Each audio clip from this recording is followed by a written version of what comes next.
Donc Isabelle Join, j'ai 57 ans, j'ai 3 enfants et je suis nantaise, d'origine nantaise, et je suis déléguée générale d'une association qui travaille sur la responsabilité sociétale des entreprises à Nantes, et en tant que professionnelle, je suis bénévole au sein d'une fédération olympique et la fédération de hockey sur gazon.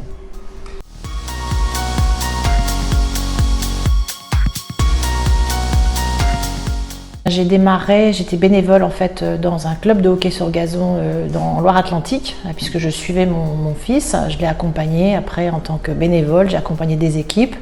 Et puis petit à petit, suite à un changement de club, il est parti sur un autre club de la région nantaise. J'ai pris d'autres missions, notamment sur du sponsoring et du mécénat, en tant que bénévole, toujours bien évidemment dans un club avec une équipe. Et puis ensuite, au bout de 2-3 ans, on m'a sollicité pour prendre une mission de vice-présidente. Et puis après, il y a une autre occasion de devenir dirigeante de club. Donc j'ai été dirigeante de club. Et ensuite, j'ai eu une opportunité pour me présenter au comité directeur de la fédération. Donc j'ai été élue en charge de la partie lutte contre les violences dans le sport et puis aussi plan de féminisation. Et puis ensuite, je devais soutenir un candidat qui devait être président de la fédération, qui ne s'est pas présenté. Et du coup, mon équipe m'a sollicité pour que je me présente. Ce que j'ai fait, donc j'ai été élue par les clubs à 65%, donc une volonté de changement qui a été manifestée.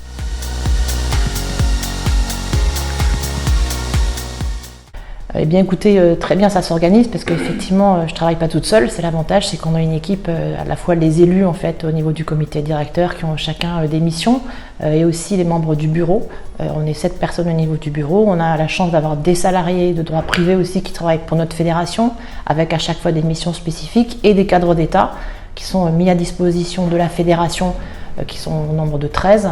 Donc toute cette équipe permet d'avoir à chaque fois des missions partagées, des missions spécifiques, des missions sous la forme de projets en transversal. Mais voilà, donc je ne travaille pas seule, donc ça permet d'organiser avec cette équipe l'ensemble des missions fédérales.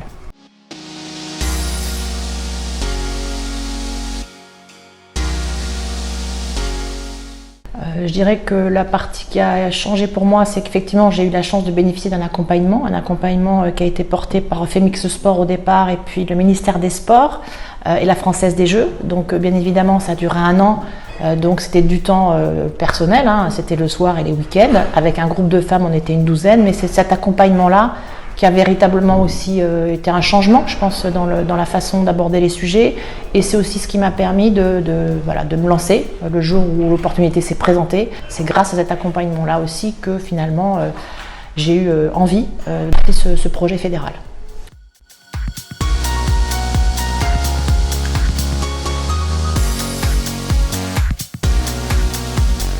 Alors dans la fédération, on a co-construit un plan de féminisation avec l'ensemble des acteurs, donc qui est porté par une vice-présidente en charge du développement qui s'appelle Sophie Raffi, qui a travaillé aussi avec Isabelle Burgot, qui est une cadre d'État aussi, qui a beaucoup œuvré en fait sur ce sujet, et puis une jeune alternante qui s'appelle Aurélie Martin, qui a travaillé sur cette concertation avec tous les acteurs de la fédération. Le plan de féminisation a été rédigé, construit, et il est basé sur finalement la possibilité qu'a notre fédération de travailler sur différents parcours pour des joueuses, pour des formations d'arbitres, pour des jeunes qui veulent être aussi entraîneurs de clubs, et aussi pour des femmes qui veulent être dirigeantes de clubs, voire élues dans un comité directeur. Donc l'objectif, c'est qu'on ait un panel finalement d'offres à proposer à des jeunes filles ou à des femmes, à des mamans aussi, parce que c'est important d'avoir toutes les représentations de la société civile et des femmes qui veulent s'engager. Donc on propose des parcours différents, et y compris aussi sur la haute performance, puisqu'aujourd'hui on a besoin aussi de femmes dans les équipes qui managent les équipes de haute performance.